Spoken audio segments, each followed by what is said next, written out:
Sì, lo so, devo tagliare delle cose, è un po' logorroico. No, ma ho tolto l'indispensabile. Cioè, ho lasciato l'indispensabile. O forse neanche quello era indispensabile. Voilà.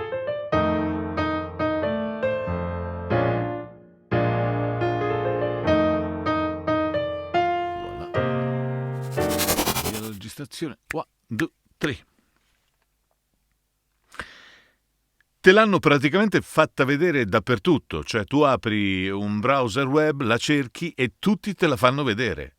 In realtà questa scheda audio ha delle cose che io non sono riuscito a vedere in molti video di presentazione, perché c'è un sacco di gente che ce le ha tutte, cioè arrivano lì, hanno il pacco completo che va dalla 1 fino alla 476. La 1 normale, la 2 normale sono semplicemente quelle che hanno il vintage, il tasto vintage. Poi ci sono quelle con anche il suffisso 76 che stanno a significare che sono le Volt che hanno sia il vintage che c'è dappertutto nelle altre, che il compressore 276. Si riconosce anche dal fatto che quelle che hanno il compressore hanno anche la cassetta di frutta come finitura. Perché mentre la usi ti rendi conto poi delle necessità, per esempio la totale assenza della fase sulla scheda. Vabbè, c'è nel software, cambi la fase nel software, ma se l'hai pensata per fare una cosa dal vivo e non ci metti il controllo di fase, hai fatto una cagata.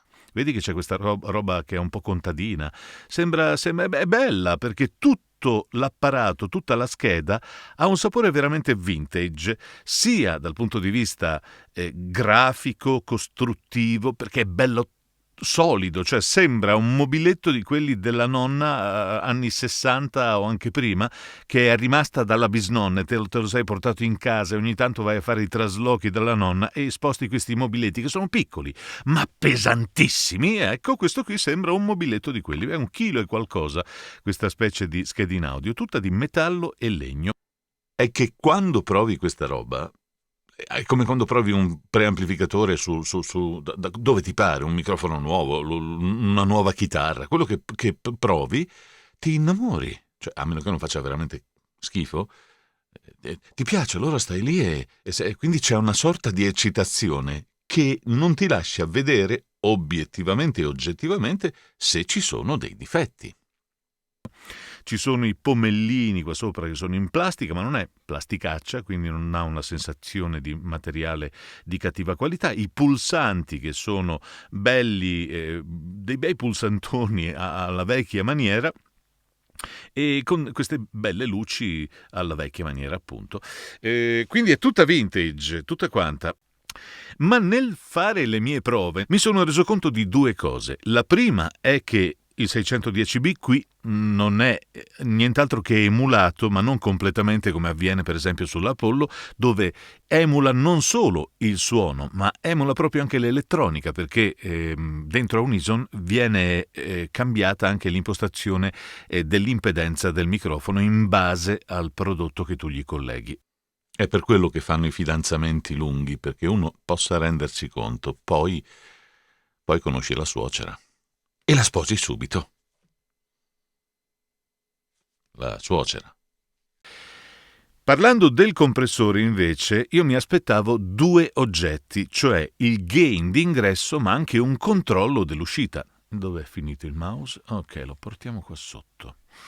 Così lo vedi. Poi nel corso del video ti farò vedere le varie cose e le perplessità che ho. E guarda, c'è un input e c'è un output. Quando tu entri con l'input, adesso qui c'è un microfono attivo per cui si può vedere molto bene, io aumento l'input, semplicemente il gain reduction aumenta perché va a incontrare il livello, il threshold suo interno standard del compressore. Il compressore comincia a lavorare molto. Chiaramente facendo questa cosa, cioè aumentando il volume di ingresso, tu devi per forza di cose abbassare l'uscita per rimanere all'interno dei livelli. Questa scheda audio ha solamente l'input.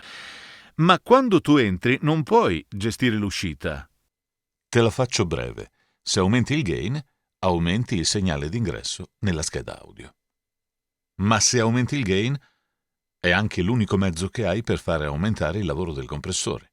Quindi se vuoi più compressore, devi per forza aumentare il gain, che significa superare i meno 18 dB o i meno 21 dB di ingresso nella tua scheda audio. Ed è qui che voglio vedere come si comporta la scheda, perché c'è solamente un gain di ingresso, ma non puoi controllare il gain di uscita, che invece c'è in tutti i compressori, perché puoi entrare, aumenta il livello di compressione, ma tu poi compensi. Qui non puoi compensare assolutamente niente. Molto più alto come livelli, e sicuramente supererai i meno 12 o i meno 18 o i meno 20 dB canonici a cui eri abituato. Adesso la reazione al primo ascolto di due persone che non hanno mai conosciuto questa scheda, che non sanno che aumentando il gain aumenta il compressore. Non lo sapevo neanch'io quando gli ho fatto sentire per la prima volta la Apollo 276. Sono miei colleghi, sono due persone esperte, capaci, che conoscono molto bene l'argomento Universal Audio, e vediamo qual è la loro reazione al primo ascolto della 276.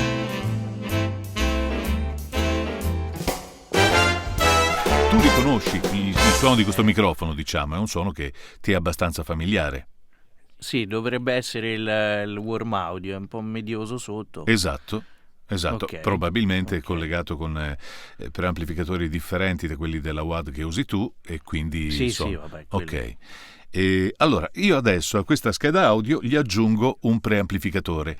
Hanno inserito qualcosa che dovrebbe assomigliare al 610A. Secondo me non è troppo il 610A. Il 610A scalda un po' più in basso. Sì. Mentre questo mi ha aggiunto qualcosina sulle medie alte. Sulle frequenze medie alte, ok. Non lo trovo particolarmente simile al 610A, però suona comunque bene. Ok. Poi in questo rack a questo punto posso aggiungere l'1176, che è il celebre compressore che Classicone. Ora io ti Ok. inserisco il compressore VOC, che è questo, e appena io inserisco il compressore VOC tu sentirai andare sul volume. Lo abbasso un filo. È tosto parecchio. È tosto però, parecchio, bello eccolo aggressivo. qua. Si sente Sta molto. schiacciando. Sta schiacciando, sì, esatto. Lavora 6-1, fisso. Ok. Non c'è modo di cambiare il setup di questo rack. 6-1 fisso. 6-1 è tanta roba. È tanta roba, esatto. E 4 forse sarebbe stato meglio. Il secondo compressore sarebbe in teoria pensato per le chitarre. Ma le chitarre sono molto più simili, secondo me, ora lo faccio partire.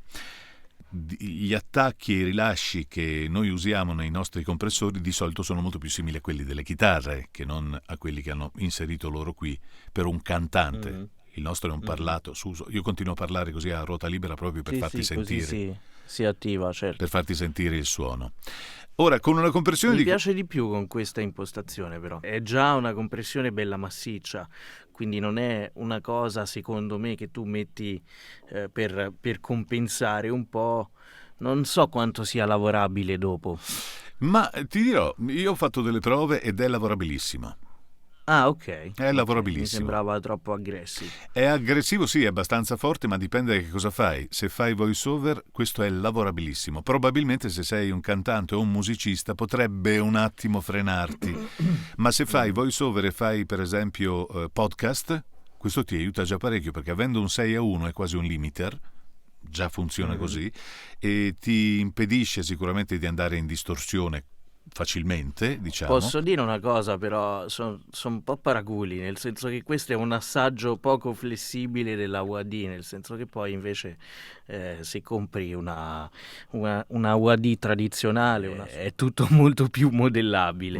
T'hanno voluto far sentire di che pasta sono fatti, però poi non puoi. È un assaggio modificare proprio. Troppo. Esatto. Però bisogna considerare che ci sono persone che non hanno alcuna competenza. Non gli interessa assolutamente imparare troppa roba, vogliono semplicemente ottenere un suono che magari anche in live vogliono già avere un suono abbastanza buono. Ah sì, questo prendi e via, cioè accendi e funziona. Da questo punto di vista, se non vuoi imparare niente è super, o se magari non hai tempo. Cioè fai così, sei in off, ciao, non c'è più nulla, togli anche il preamplificatore che qui è chiamato vintage e questo è il suono di ingresso puro del microfono. Sentite come si è scaricato. Senti come il vintage lavora, in particolare se accendi delle cose dopo, no? Guardavo dei tutorial di gente che metteva un po' in dubbio la UAD, i vari plugin, eccetera, per la voce, dicendo, bah, non c'è una super differenza, ma poi la differenza non la senti fin quando non accendi altre cose in catena. Chiaramente più il segnale viene lavorato e più l'anima di questi preamplificatori, di questi effetti viene fuori. YouTube mi dice che vanno di moda i contenuti brevi e che i filmati lunghi non vengono visualizzati dalle persone, quindi si perdono. Cioè le persone si perdono, non riescono a seguire una cosa più lunga di 1 minuto.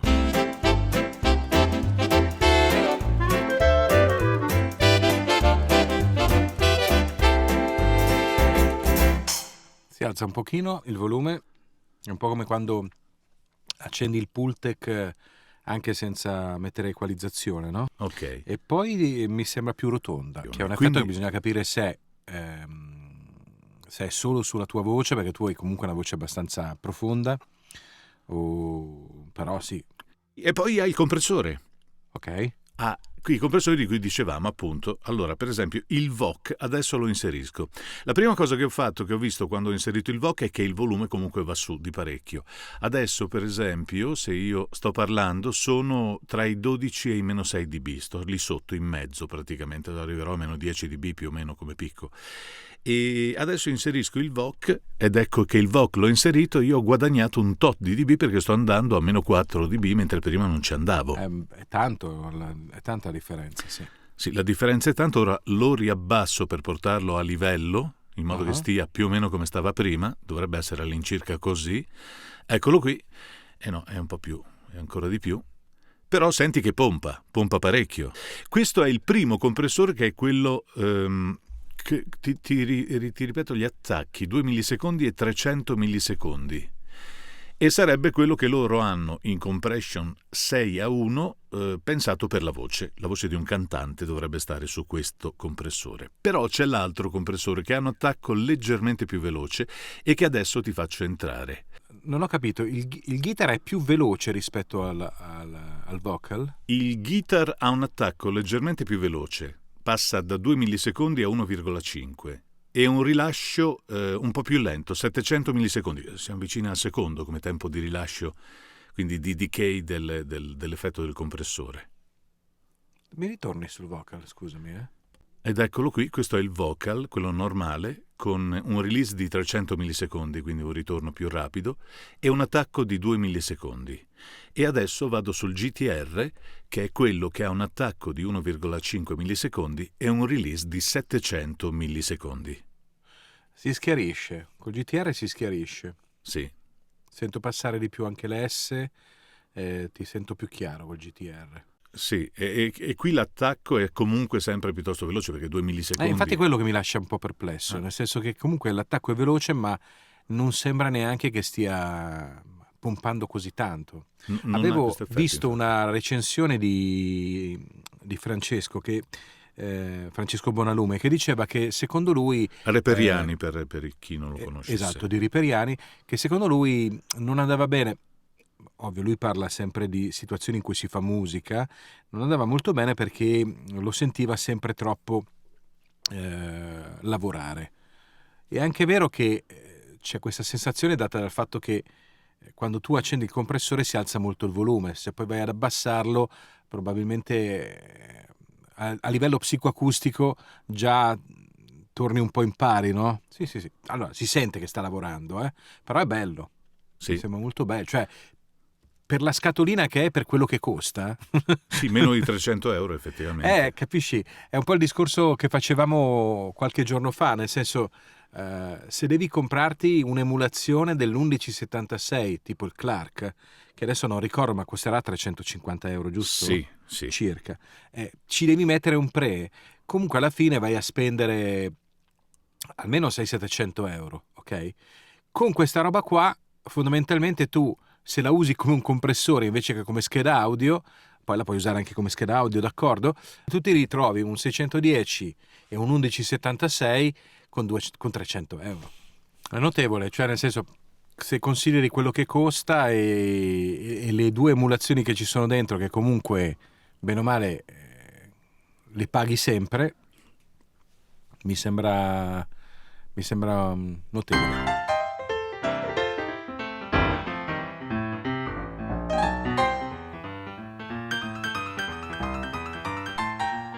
Voilà, si è acceso. Sì, perfetto, possiamo dare su al gain. Infatti adesso il gain di questa scheda lo posso tenere un po' più basso. Ho guadagnato una ventina di dB e posso farti sentire un po' meglio il lavoro dei compressori.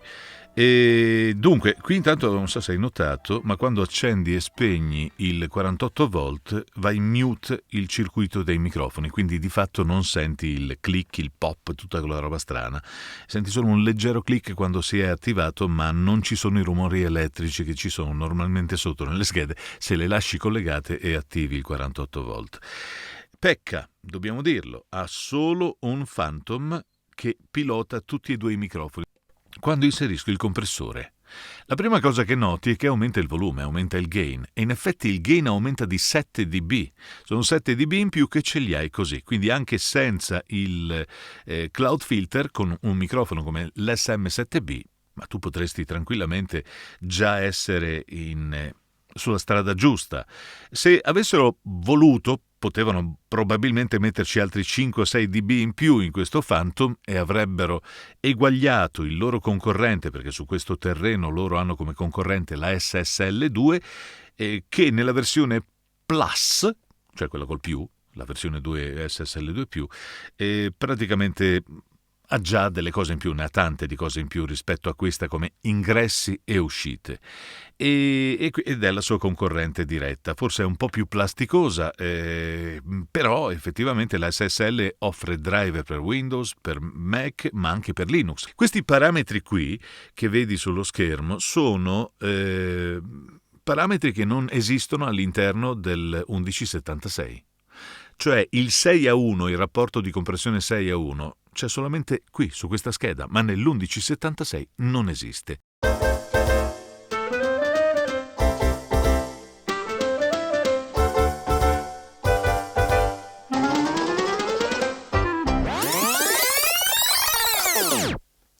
Vabbè, forse così riesco a fartelo vedere. Io sto usando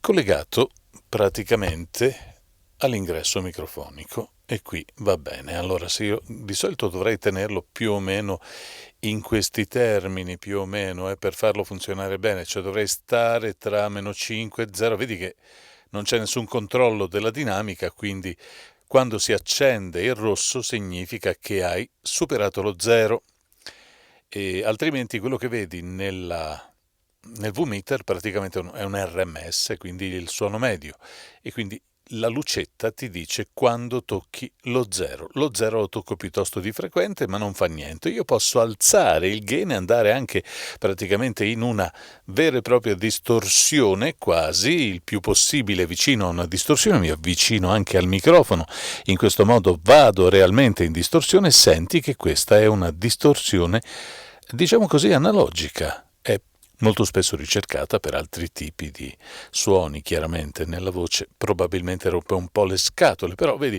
qui non c'è nessun controllo di dinamica, chiaramente, quindi va proprio in distorsione, però è una distorsione sgradevole come le altre.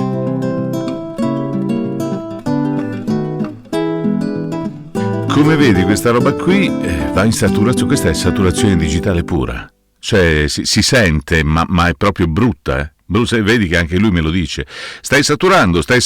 Certo, se io dovessi stare dove stava la UAD, per esempio, la UAD mi stava più o meno qui, no? Un po' più basso. Ecco, il canale mi faceva entrare, ma neanche a 0 dB. Non andava RMS-9, ma il segnale andava sotto lo 0, non clippavo, andavo a -6. Andavo a -6 e questo è il suono che ottieni con questa scheda a -6 dB, no, neanche -4, un po' più basso. Eccolo qua. Questo è il segnale che ti porta dentro a questo valore ed è il segnale standard della Evo 4. Quindi dovrei fare dei filmati brevi? Caspita, devo tagliar via della roba. Sono curioso come una scimmia. Allora, fare un esperimento anche questo, cioè voglio capire, proprio a livello empirico, che cosa accade se io squadro l'onda. In teoria non dovrei squadrarla mai, per questo nei sistemi digitali si sta mediamente a meno 18 dB, cioè quello sarebbe l'ingresso, no? Ok, quindi io adesso addirittura sono alto, dicono ci sia più margine con le schede che hanno un buon DAC, che non è il coso per il bagno, non è quell'affare che serve per pulire il cesso, ma è il Digital Audio Converter o ADC, anche perché ce n'è uno che converte dall'analogico al digitale e uno dal digitale all'analogico. Questa roba è all'interno delle schede audio e serve per fare sì che tu quando riascolti non senta un suono proprio digitale, ma che abbia un suono, per poterlo sentire, che le nostre orecchie sono analogiche, non sono digitali, quindi serve un convertitore che faccia questa cosa.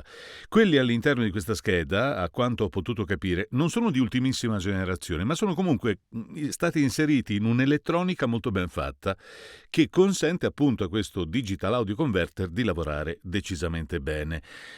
Poi al di là di quello ci sono i preamplificatori veri e propri, che sono quelli che fanno suonare il microfono. Questi non sono esattamente come quelli dell'Apollo, non sono degli RME, ma sono comunque dei buoni preamplificatori.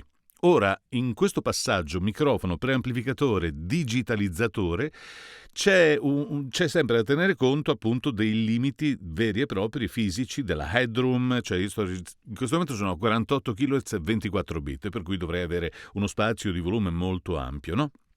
Ma non devo squadrare l'onda. Se squadro l'onda, il suono lo sentirai distorto. Infatti c'è un po' questa sensazione sotto, perché io sono già alto, cioè dovrei stare così. Questo è il livello di suono che io dovrei tenere, questo qui più o meno. Questo è il livello, senti che è molto basso. Poi dopo in post chiaramente posso amplificare, rimettere a zero, fare in modo che l'ascolto sia effettivamente buono, perché poi tu ascolti a 0 dB praticamente, ma incidi a meno 18, meno 21, ok?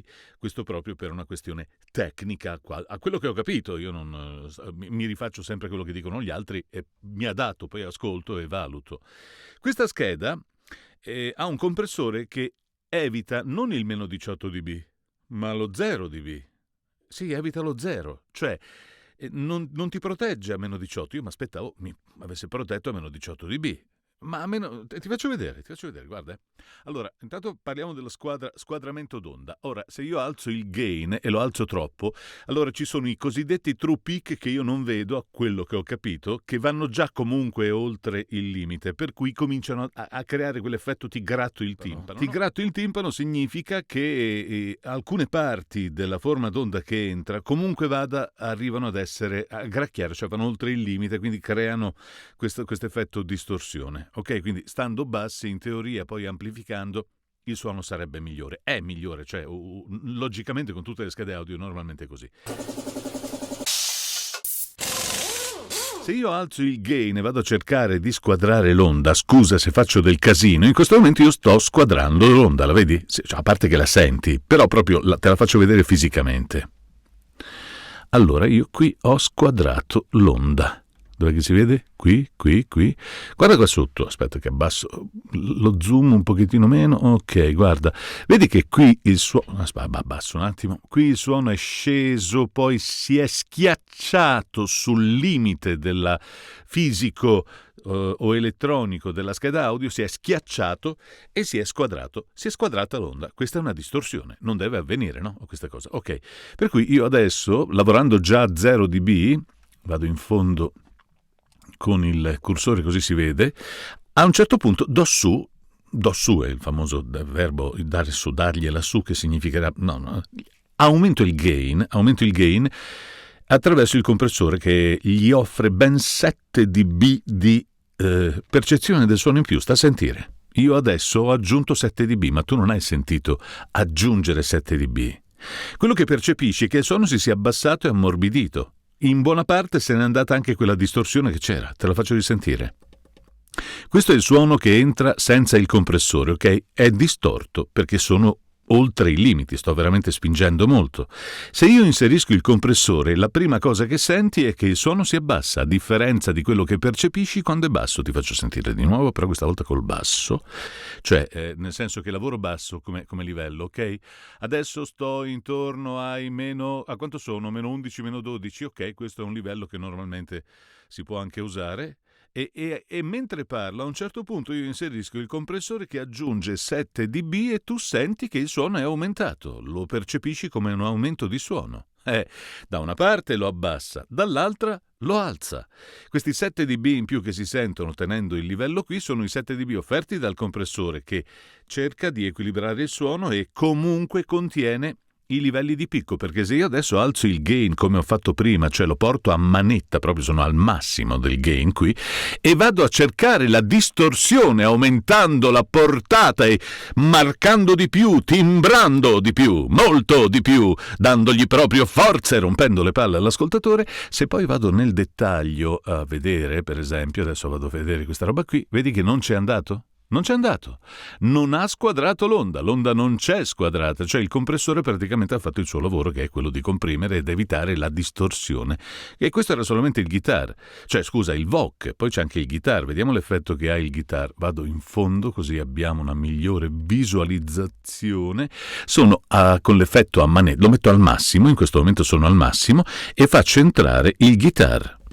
Ecco il guitar che è entrato e che comincia anche lui a contenere il suono. Questo è differente come tempi di attacco e rilascio, però insomma il suo lavoro lo fa. Ecco come agisce questo compressore. Chiaramente, per fare in modo che funzioni come si deve, non è che devi lavorare a manetta e farlo lavorare tanto, però se anche dovesse, se tu vuoi fare agire di più il compressore, semplicemente devi dare su al... Scusa, colpisco la capsula. Devi semplicemente dare su, aumentare, dare su è un termine, vabbè, e il mio italiano è morto l'altro giorno, spero ne arrivi uno nuovo. Aumentare il gain tanto quanto basta per far agire il compressore secondo il tuo suono, poi alla fine normalizzi tutto. Se devi per esempio metterlo in traccia su Logic o su qualsiasi altra DAW, dovrai normalizzare i suoni chiaramente, ma se li hai ripresi così o se stai facendo una diretta, il gain di ingresso lo definisci con questo e il compressore lavorerà a secondo di quanto ha suono in ingresso, ma non potrai agire sul suono in uscita, non lo potrai mai fare, non in diretta, ecco, diciamo. Quindi i livelli si calibrano un po' in questo modo.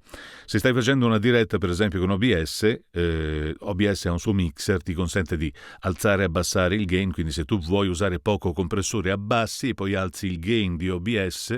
Chissà se te lo posso fare vedere da qui. Sì, guarda, te lo faccio vedere da qui. Questo è il gain di OBS, l'ho tenuto a 0 proprio per avere il true peak, ma se io lo abbasso chiaramente si abbassa, ma io posso alzare il gain di questo, lo vedi, no? Che io sto alzando il gain di questo, c'è più compressore, entro con un suono più compresso, ma non vado oltre dentro a OBS e non sto squadrando più di tanto le onde. Questa era la mia curiosità, volevo capire come funzionava questo, ma funziona così questo compressore. Carino, non è male. I Putnam c'hanno della chepa.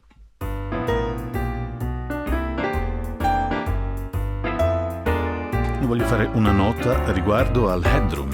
In molti compressori della 1176, anzi sì, in quasi tutti, della Universal Audio è stato aggiunto una cosa che non c'è nelle versioni hardware e neanche nelle versioni light, diciamo così, che vengono di solito offerte con le schede, e che è la modifica del headroom, cioè tu puoi ampliare l'headroom dove risuona l'audio all'interno del compressore e quindi questo modifica il comportamento del compressore in termini di compressione e di distorsione. Quindi questo è un fattore che non è stato spiegato come è stato modificato all'interno della Volt, ma abbiamo già capito che la Volt di fatto è ispirata per probabilmente ottime ragioni.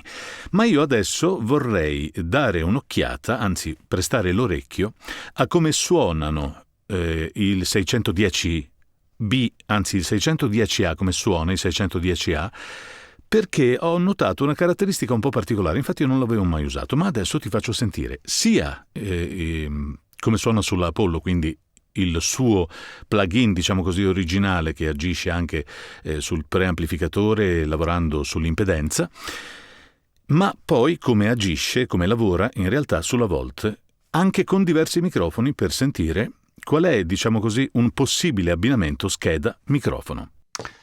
Ma scusa, se uno fa dei filmati brevi, nel senso che ne fa tanti, fai 60 filmati brevi da 1 minuto, hai fatto 60 minuti.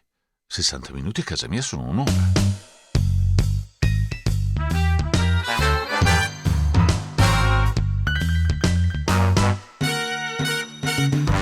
La versione A ha una caratteristica, ora te la faccio sentire, è una caratteristica che si nota su determinati microfoni, magari su altri un po' meno. In questo momento tu stai sentendo un U87AI collegato alla Apollo, non c'è preamplificazione aggiuntiva su Unison, ma io adesso gli aggiungo, e questa adesso ti faccio sentire anche l'altro, che ho preso come test. Qui invece stai sentendo un CAD E100S, è un microfono che non fanno più, ed è un microfono storico della CAD, estremamente silenzioso, nero, scuro, proprio scuro, un microfono molto scuro ed estremamente equilibrato. Un ottimo microfono, tra le altre cose, uno dei migliori, secondo me, che c'erano in circolazione della CAD, ne ha fatti anche altri, ma questo era un piccolo gioiellino. Bene, essendo così scuro, se anche lo tratto con un preamplificatore che ne esalta le frequenze medie, probabilmente ne ottengo un buon risultato, perché effettivamente le medie e le alte in questo microfono mancano completamente. Mentre nell'U87, che riascolto adesso, senti che i suoni sono più in faccia, sono molto più diretti. In questo momento è proprio puro U87 che entra. Bene, allora io all'U87 aggiungo il 610A. Appena aggiungo il 610A, senti che si sono aggiunte tutta una serie di frequenze medio-alte, tra cui ce ne sono alcune che sono piuttosto fastidiose, ma sono tutte quelle nasali, questa roba qui, che non sempre suonano bene su tutte le voci. Ci sono voci che sono particolarmente cariche di medi, e questo non è un difetto, è una caratteristica, e con questo preamplificatore, quando vai ad aggiungere compressori, quando cominci a lavorare la voce, ti accorgi che devi riequalizzare perché queste frequenze si esaltano fin troppo, sono eccessive. Addirittura aggiungendo, per esempio, il celebre 1176, e qui c'è la versione SE, aggiunge un ulteriore calore perché mette il colore dell'1176.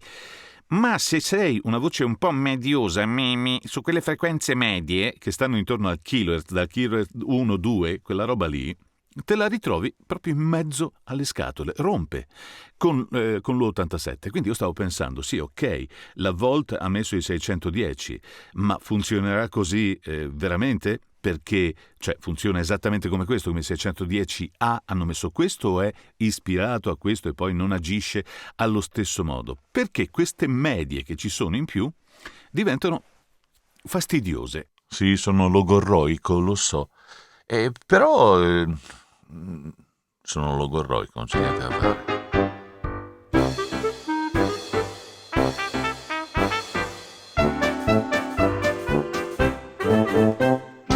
Voilà, eccolo qui. Questo è l'U87 collegato direttamente alla Volt 276 al suo preamplificatore senza nulla aggiunto. E invece questo, ora lo accendo, anzi lo apro, questo invece è il CAD, che come senti qui, almeno a me dà l'impressione in cuffia, però poi devo verificare anche in post-produzione per avere le idee più chiare, che la cuffia spesso falsa, che sia leggermente più chiaro qui. Cioè su questo preamplificatore qui il CAD risulta più aperto, più arioso.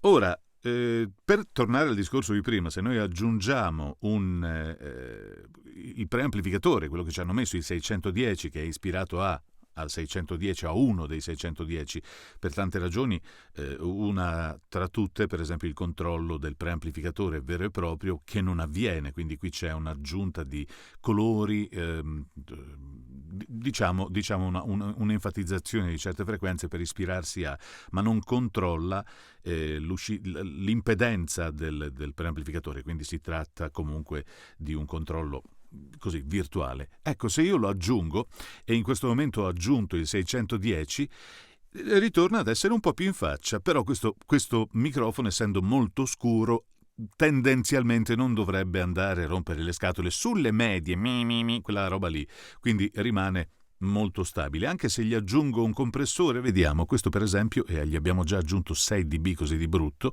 7 per essere precisi. Questo è il VOC, che sarebbe il compressore per il cantante, e lo rende ancora più caldo, ancora più tondo. Senti che tira fuori da questo microfono tutto il calore, tutto quanto, ma le medie le lascia abbastanza stare, perché il microfono appunto è abbastanza lineare e scuro. Se io poi gli metto la versione guitar, diventa un filo più chiaro, però è sempre un ottimo risultato su questo microfono, funziona piuttosto bene. Questo è il fast, che sarebbe la versione pensata per le batterie o comunque per strumenti che hanno una dinamica molto rapida, ed è un controllo del compressore estremamente veloce. Ok, ma adesso andiamo a sentire, stacco di nuovo tutto per avere di nuovo l'orecchio su come era questo, torno sul U87, eccolo qua, questo è l'U87, lo stiamo sentendo al naturale come il tonno. Adesso al tonno aggiungiamo l'olio d'oliva e vediamo se l'olio d'oliva fa qualcosa. Effettivamente gli fa qualcosa, cioè gli aggiunge quelle frequenze medio-alte che promette il 610. Bene, mettiamogli un compressore e andiamo su di brutto di 7 dB, e qui abbiamo il compressore VOC, che sarebbe quello per il cantante, secondo il setup di questa scheda. Il Rode NT1A è già a riuso di suo, non c'è niente da dire. È molto caldo qua, ma questo è il suono tipico di questo microfono. Vediamo se gli mettiamo questo preamplificatore. Madonna santa, quanti acuti comincia a mettere su, si sentono? Sì, ne ha tanti. È ancora più chiaro, se è possibile. Ancora più chiaro, perché questa è la tendenza di questo tipo di preamplificatore. È ancora più chiaro, sì, e se gli metto anche il VOC, per esempio, che gli aggiungo 7 dB di brutto e poi lo comincio a comprimere, no, è piacevole. Non so sulle frequenze medie, sì, sulle medie ha un po' di... ce le ha un po' anche questo, ma non è a livello lo porta più in faccia, non è a livello del U87, dove effettivamente, se io gli metto la stessa identica roba, suona in questo modo. Eccolo qua, questo è l'U87, che è più pastoso su queste frequenze con questo preamplificatore, mentre questo è più tondo, ha una specie di bottom scuro che rimane sotto, e in effetti enfatizza anche sulle basse, e qua si fa sentire. Quindi potrei schiarirlo con il guitar, per esempio, lo preferisco su questo microfono, e devo dire che suona abbastanza bene, sì. E non so se questo fa lo stesso effetto sulle frequenze medie con quei tagli no, ma mi sembra di no, non fa questa cosa strana, sulle medie, lo so che è strana però, però lo senti quando vai a registrarle, poi ti ritrovi e dici: ma che è sta roba? Gli metti un compressore, che so, un Fairchild, una roba del genere, e senti che tira fuori delle cose che non ci dovrebbero essere, perché non è adatto a quel tipo di suono, probabilmente, almeno per quello che voglio ottenere io. No, invece sul Rode NT1A suona abbastanza discretamente, è un po' aperto, molto arioso, ma ci sta. Voglio provarne un altro. TLM103, che è sempre stato un microfono un po' bastardo, un po' strano, adorabile sotto tanti punti di vista, perché è un microfono che si dà da fare su tanti progetti, però difficile su certe schede audio e su certe voci, ma normalmente un microfono morbido, comunque molto morbido. In effetti qui, se io adesso gli accendo il preamplificatore, vedrai che te lo porta leggermente più in faccia, ma non fa lo stesso effetto che fa sull'U87, dove il suono è eccessivamente in faccia. Questo è migliore. Questo suona veramente bene qua sopra. Vediamo con il compressore, 7 dB in più già entrati, e con un bottom tondo, bello tondo. Senti che roba.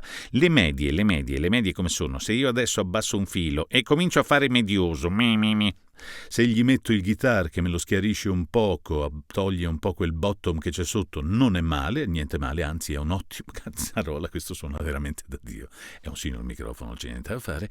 E poi c'è la versione fast dove il compressore si fa sentire molto di più e però non dà alcun fastidio su questo. Certo è già parecchio forte, però è di fatto un preset che ti consente di lavorare già in termini assoluti piuttosto bene con un microfono a scheda audio e questo mini rack. Questo è lo Stellar, microfono molto ben costruito, molto silenzioso, bello caldo, un signor microfono che costa più o meno come questa scheda audio, all'incirca il costo è più o meno quello, e vediamo se è un buon investimento. Alla fine con 700 euro ti porti a casa un rack completo di compressore, il preamplificatore che è questo e che lo rende un po' più arioso, ma è anche midioso, un pochino lo è, ma non lo so, ma non è fastidioso come mi dava fastidio l'U87 su questa scheda. Se gli metto i 7 dB in più del compressore e lo faccio lavorare con la versione VOC, funziona in questo modo. Se invece gli metto un compressore guitar pensato per le chitarre anziché per la voce del cantante, suona in questo modo, leggermente più aperto, è un po' più nasale questo, è un po' più nasale effettivamente. E poi c'è la versione fast, che sarebbe quella che abbiamo già visto in altre occasioni, dove il compressore lavora veramente tanto, ma qua ci sta bene tranquillamente.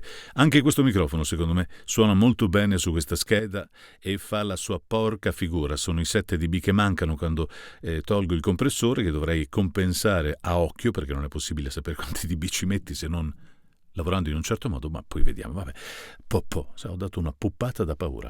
E faccio l'ultima prova. Ed eccoci qui, siamo in casa AKG. Questo è il C214. È tutto quanto in flat? Scusa, do un'occhiata. Sì, è in flat, qui è in flat, è tutto quanto in flat, è a posto. Ok, perfetto. Il C214 mi stava ad affogare.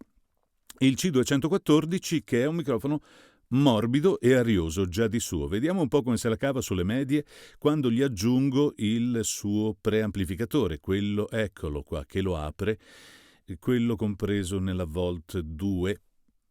Poi vediamo se aggiungiamo anche il compressore, per esempio, aggiungiamo quei 7 dB che mancavano.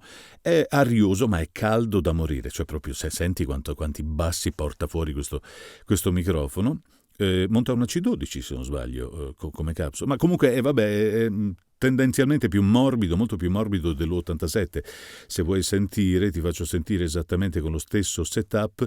Questo sarebbe l'U87 qui sopra con il preamplificatore 610 e questo invece è il C214 dell'HG, un microfono che costa sui 200 euro circa e che è tondo proprio in una maniera assolutamente impressionante, tanti di quei bassi da fare paura. E poi se lo metto in guitar, che forse è quella che sta meglio su questo microfono, è questa, e poi ci potrebbe essere la possibilità di abbassare un po' le frequenze basse perché ne ha tantissime, ma insomma ha una bellissima resa anche questo microfono. Non è male nemmeno questo. Dovrei farne un altro. Perché francamente qui non so cosa aspettarmi, perché di fatto questo è un 87 come circuiteria, anche come tipo di suono, come ispirazione sonora è proprio l'U87 classico, dovrebbe riprendere quello, ma il vecchio U87, non la versione I, dovrebbe. Sentiamo se c'è differenza tra le due. Questo è l'HG C200, no, come cavolo si chiama, non me lo ricordo più, P420, di cui c'è anche la versione solo cardioide P220 che credo sia praticamente identica, dovrebbe essere quasi identica come suono, e questo invece è l'U87 che forse è un pochettino più silenzioso rispetto a questo che invece è un po' più rumoroso, ma di poco, c'è pochissima differenza. Ha meno gain, quindi devo alzarlo un pochettino di più. Ecco, questo ha un suono molto simile, però bisogna vedere se il risultato poi alla fine è lo stesso oppure no. Allora, diamo il 610, lo facciamo entrare, questo è il 610 che entra ed eccolo qui che si fa sentire anche lui. Qui per me ha la stessa identica, lo stesso identico problema che ha l'U87, cioè tende ad essere un po' medioso, ma non così tanto, non come la versione AI, non lo so perché, però ci sono, lo senti che ci sono quelle nasali alla... come si chiama, l'Aeros Ramazzotti, questa roba qui, hai capito? Poi gli metto un compressore, diventa bello tondo, bello caldo, no, ma funziona molto bene anche questo, no? Delle due è meglio questo che l'U87 qui sopra, non so, è la mia impressione, forse sbaglio, è quello che sto sentendo in cuffia in questo momento. Fra l'altro non posso neanche fare un'inversione di fase perché manca totalmente qui la gestione della fase microfonica e questa è una cappella, perché quando hai una scheda con 2 microfoni la fase la dovresti poter gestire e sui microfoni non sempre la fase è gestibile. Questo era il guitar come compressore e questo invece è il compressore fast, se la cava piuttosto bene anche questo, devo dire. Oh là là, eccoci qua, questo microfono è il T-Bone, aspetta un attimo che devo fare una cosa, devo verificare se sono in carica, sì ci sono, ok, allora... È un microfono che costa niente, l'SC600 della T-Bone lo trovi da Thomann perché è una loro produzione, praticamente è un vecchio microfono che è stato rielaborato si trova questo circuito elettrico, esattamente questo microfono con 1000 altri nomi.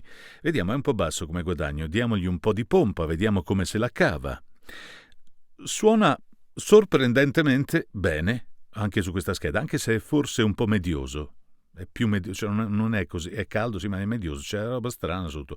È quello che sento in cuffia. Vediamo, se gli mettiamo il 610, che cosa fa? Il 600 come va? Eros Ramazzotti esce? Sì, un pochino. Qua si fa sentire.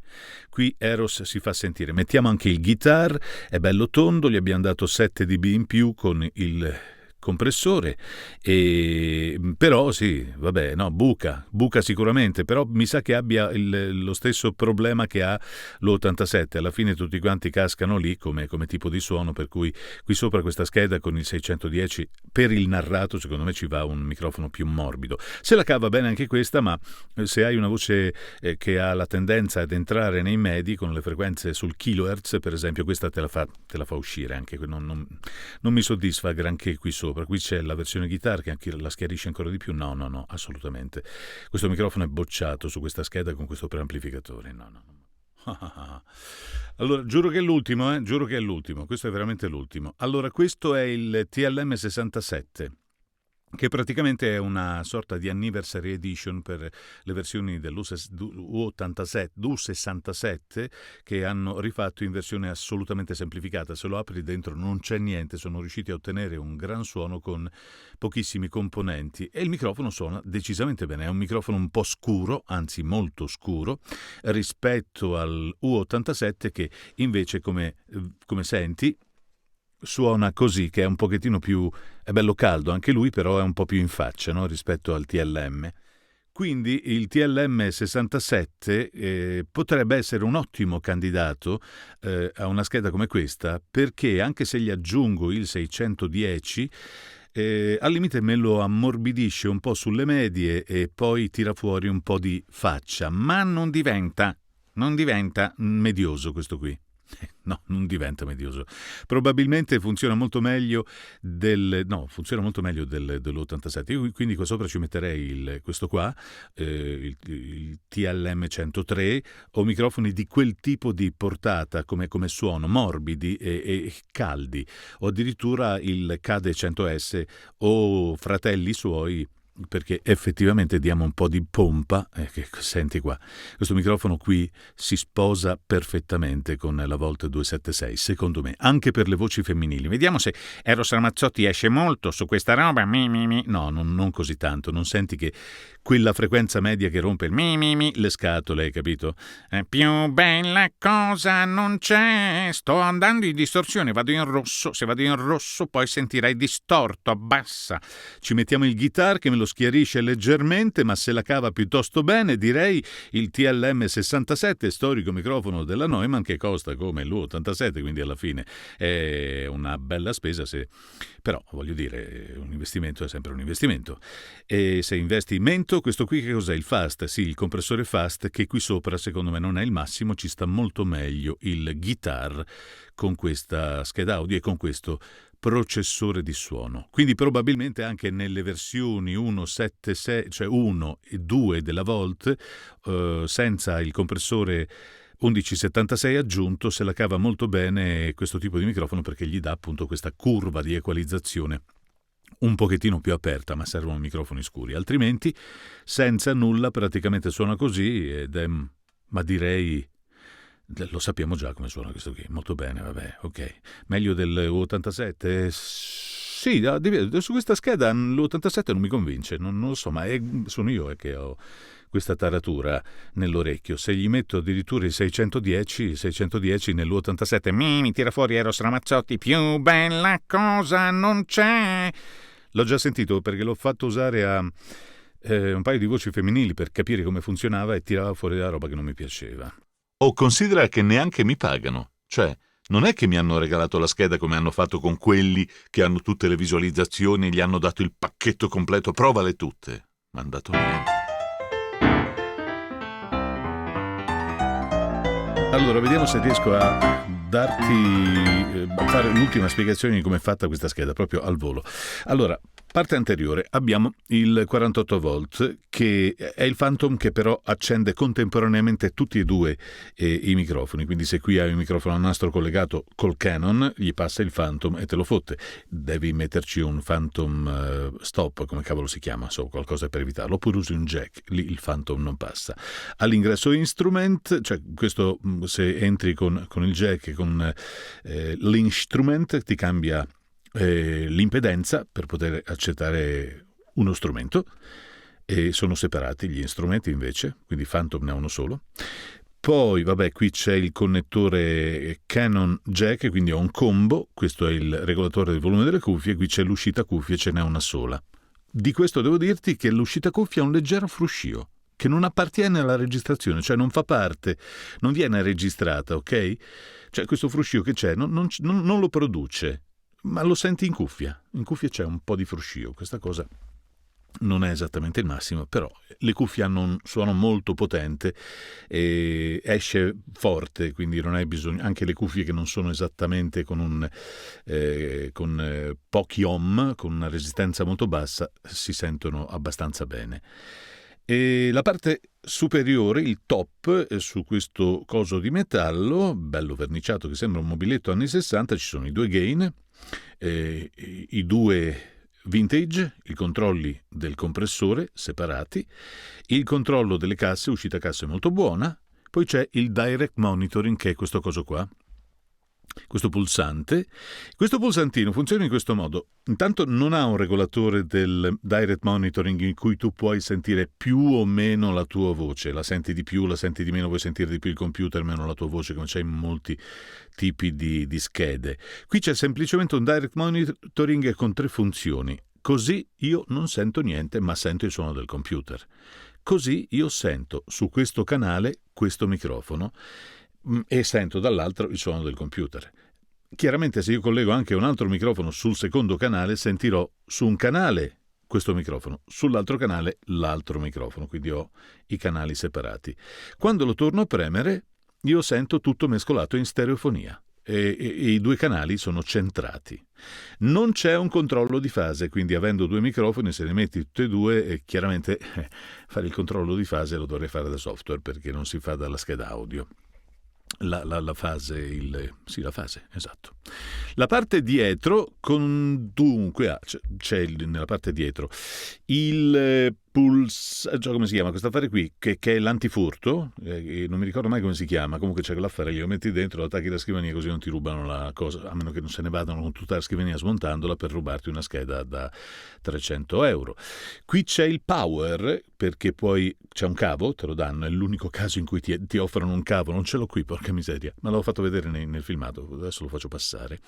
È l'unico caso in cui ti danno due cavi, la Universal Audio non ha mai messo un cavo nella sua scheda audio, qui ce ne mette due, un cavo USB A più C, anche se questa è un USB 2.0, però l'interfaccia è USB-C, e un cavo di alimentazione nel caso il tuo device non fornisca sufficiente alimentazione. Per esempio un iPhone, un iPad quelli di precedente generazione, quelli con il cosino piccolo, come si chiama questo affare qua? Dai, te lo faccio vedere. Si vede qui, si vede il pacco, che hanno questa specie di... ok, questo non mi ricordo più come si chiama, quello. E poi ci sono gli ingressi MIDI, ingresso e uscita MIDI, quindi qui puoi gestirti una console oppure qualche strumento e attraverso questa scheda puoi effettivamente suonare roba pensata per un musicista, effettivamente ci sta. E la latenza io non l'ho provata realmente, però non è altissima. Quel poco che ho potuto provare funziona, ma io lo uso per voiceover, non per musica, di conseguenza. Non so di preciso. Poi ci sono le uscite delle casse, nient'altro. E poi alla fine questa è una cosa che è molto carina, perché non devi necessariamente staccare il cavo, qui c'è il pulsante dello spegnimento. E quando lo spegni...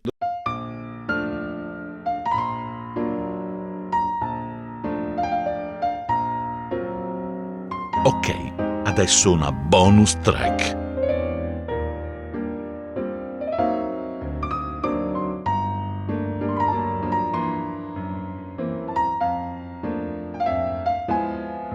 È un racconto di Natale, direi. Però devo mettere una traccia. Quindi, new add track, una mono.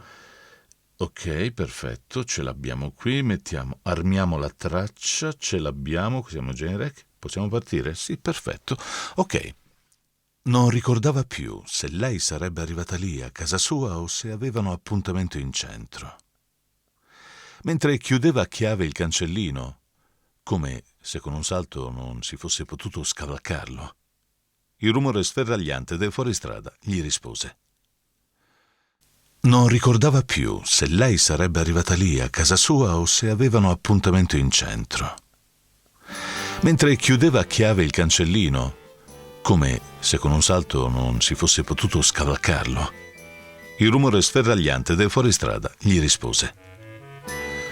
Nell'aria umida e fredda della sera si sentiva una promessa d'inverno, un profumo di gelo futuro che invitava a chiudersi in casa al caldo e con un bel libro intenso da gustare. Si doveva invece andare, e senza tante storie. Lei salì nell'auto con lui come il giorno innanzi e mentre guidava piano lui pensava al Natale, la cui presenza si faceva sempre più invadente per le strade della città. A lui piaceva il Natale, anche se lo festeggiava da solo da troppi 25 dicembre. Gli piaceva decorare l'albero e mangiare il suo pranzo abbondante e ascoltare i canti. Gli piaceva il sapore dei ricordi e indugiare in essi, come in un bagno caldo. Come passa il tempo quando ti diverti? È un'ora che parlo qui di questa scheda. Questi sono i filmati brevi. Sì, ma sono tutti di TikTok. Quindi su YouTube vedi i filmati brevi di TikTok. C'è della gente che racconta delle cose in un minuto e poi dopo tu non hai capito un cazzo. Tanto dopo, che importa? Vai su un altro... Che tette a sta qua? Sì, in fondo il mio video è pieno di filmati brevi. No, alcuni sono un po' lunghi. Vabbè, taglio quelli che superano il minuto. Dovrei trovare qualcuno con una grossa massa che mi fa una test sulla forza di gravità. Forse riuscirei ad avere più visualizzazioni. È che ci vuole del tempo per capire le cose. Quindi tu lo ascolti, poi alla fine, dopo che hai provato veramente per un sacco di tempo, non hai capito niente lo stesso. Quindi io dovrei fare delle cose che durano un minuto, perché così uno in un minuto si rende conto. Di cosa si rende conto in un minuto? Dovrei fare un condensato. Però mi è piaciuta, no, mi è piaciuta. Infatti mi è piaciuto il suono, perché L'ho mandata in distorsione per sentire fino a che punto arrivava. Oh, certo, non sono un tecnico di quelli che usano il segnale e il tester vanno a controllare come funziona. Io ho fatto delle prove così empiriche.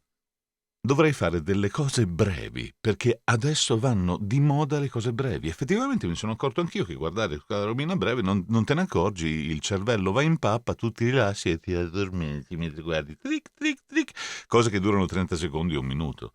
Ma hai dato un'occhiata alla cronologia delle cose da 30 secondi o un minuto che guardi su TikTok oppure su YouTube, che adesso dice di fare le cose brevi? Ci hai guardato? Guardi 60 filmati da un minuto. Certo, sono uno diverso dall'altro, ma sono 60 minuti, quindi dov'è corto? È come se andassi al cinema e vedessi 60 film da un minuto. E invece vai al cinema e ti guardi un film da un'ora. È corto? È stato bello.